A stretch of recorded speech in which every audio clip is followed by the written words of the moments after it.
Kwa ibinda rĩa mĩeri 3 kĩrũmanĩrĩrio, thogora wa maguta ũkoretwo ũgĩikũrũka, ũndũ ũrĩa minista wa binya ũrĩa tũbũthagĩra Opiyo Wandayi augĩte nĩ kumana na mĩtaratara ĩrĩa thirikari ĩkathĩkĩte ĩrĩa ĩbinyagĩrĩria thoko ya maguta ta magoti marĩa maguta marĩbagĩrwo na kũgacĩrithia mĩigĩre ya maguta macio. In the last 4 months or so, the cost of petroleum products has progressively declined.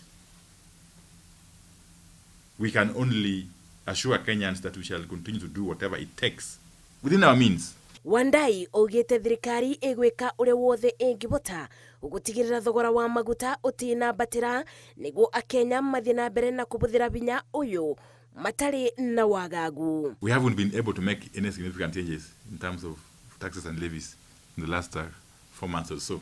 But finally is the cost of storage and handling of petroleum products. Itemi-inĩ rĩa kũnina thĩna wa thitima kũra mabinda kwa mabinda bũrũri-inĩ kuothe, minista ũyũ augĩte thirikari nĩ yambĩrĩirie kũthondeka transformer iria ikoretwo irĩ thũku kwa ibinda iraya kũninĩra Akenya gĩtangĩko gĩa gũikara nduma-inĩ na gũtwara hathara onjoria arĩa mabũthagĩra thitima. There have been problems of transformers being out of service in most of parts of the country.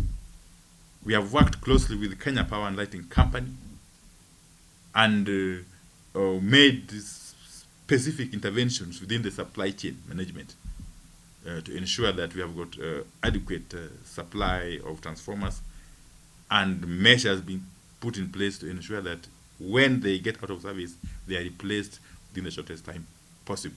Maya mokĩte rĩrĩ minista ũyũ augĩte kwa ibinda rĩa mĩeri 4 ĩrĩa akoretwo gĩturwa-inĩ gĩkĩ mogarũrũku na makĩria ma ũthii wa na mbere nĩ mekĩkĩte, akĩrĩra Akenya atĩ gĩkĩ no kĩambĩrĩria ngwacĩ nyingĩ. Ngĩribotera Inooro TV, njĩtagwo Masi wa Ndia wa Mũrĩithi.